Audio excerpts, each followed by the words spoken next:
देश के प्रधानमंत्री ने कहा था कि देश एक गंभीर और जिम्मेदार एलओपी का हम सम्मान करेंगे। लेकिन मुझे आज दिखाई दे रहा है कि देश के अंदर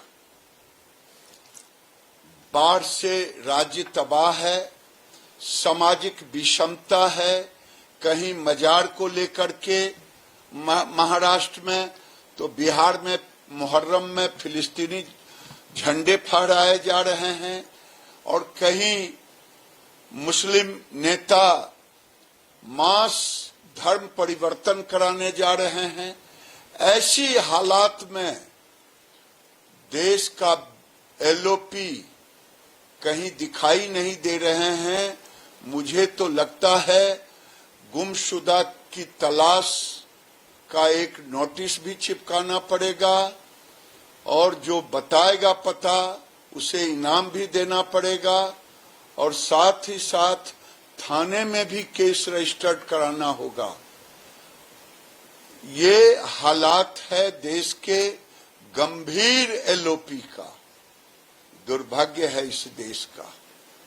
सर 21 जुलाई को बरेली में है मौलाना ताकीर, वो जो मुस्लिम धर्म में विभिन्न धर्मों से युवक युवतियां आए हैं उनका सामूहिक निकाह कराएंगे, इस पे आपका क्या कहना है? देखिए, ये आज हमारे पूर्वजों से जो भूल हुई है, आजादी के समय अगर सभी मुसलमानों को पाकिस्तान भेज दिया गया होता, कुछ वोट के लालच में जो हालात हुए वो सोची समझी राजनीति थी जो मुसलमान रह गए। आज देश में एक कड़ा कानून बनाने की जरूरत है और ऐसे मुसलमान जो सामूहिक करें, इन पर केस होनी चाहिए, इन पर मुकदमा होनी चाहिए।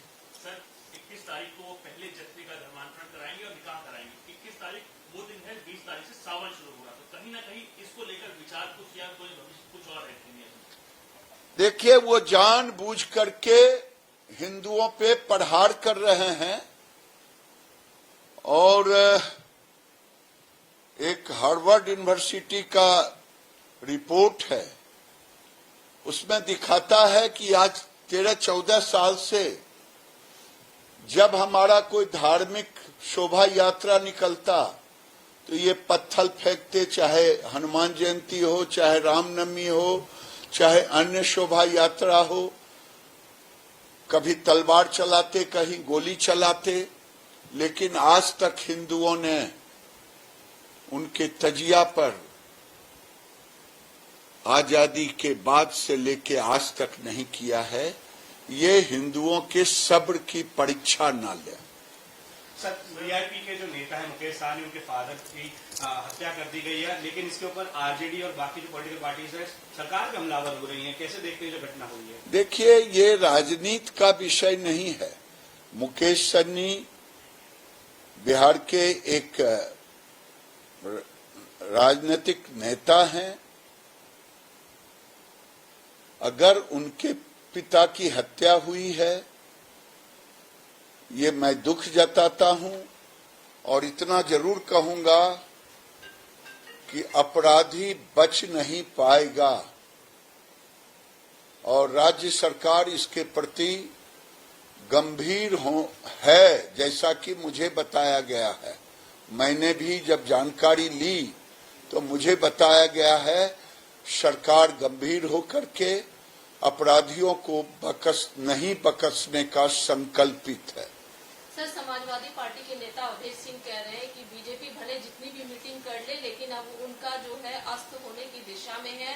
कुछ नहीं होने वाला, कम्युनिज्म के आधार पर देश नहीं चलेगा, इस तरीके से धर्म के आधार पर राजनीति नहीं चलने वाली है। क्या कहेंगे? कॉन्स्टिट्यूशन और यही अगर सामाजिक धर्म परिवर्तन हो, अखिलेश यादव की जुबान खुले नहीं, अगर उसके खिलाफ गिरिराज बोले तो ये कम्युनलिज्म होगा और ये हमें बर्दाश्त नहीं, और गलतफहमी में समाजवादी नेता नहीं रहे।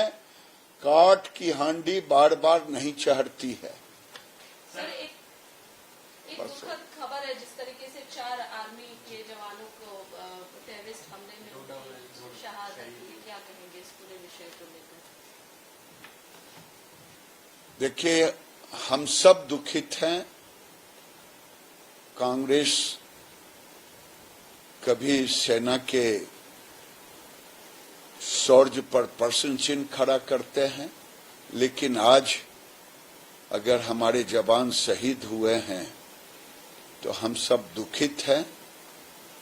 लेकिन दहशतगर्द बचेंगे नहीं। आपने देखा है पहले भी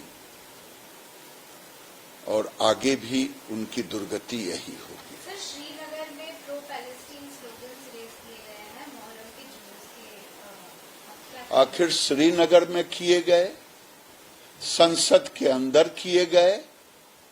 जब संसद के अंदर ओवैसी जैसे अपने को जिम्मेदार बताने वाले लोग अगर फिलिस्तीनी जिंदाबाद के नारे लगाते हैं, तो बिहार के नवादा और कश्मीर में अगर लगता है, ये तो वही चाहते हैं। ये भारत को पाकिस्तान और बांग्लादेश की तरह माहौल को बिगाड़ने की कोशिश हो रही है। और ये राहुल गांधी, समाजवादी, लालू यादव जैसे टुकड़े टुकड़े गैंग की जुबान बंद होती है ममता बनर्जी का वोट के खातिर। अब देश के तमाम ऐसे लोगों को खड़ा होना होगा जो अपने को देशभक्त कहते हैं। अगर आप ये वीडियो YouTube पर देख रहे हैं तो हमारे चैनल को सब्सक्राइब करें और बेल आइकन को दबाना ना भूलें। अगर आप Facebook पर ये वीडियो देख रहे हैं तो हमारे पेज को लाइक करें।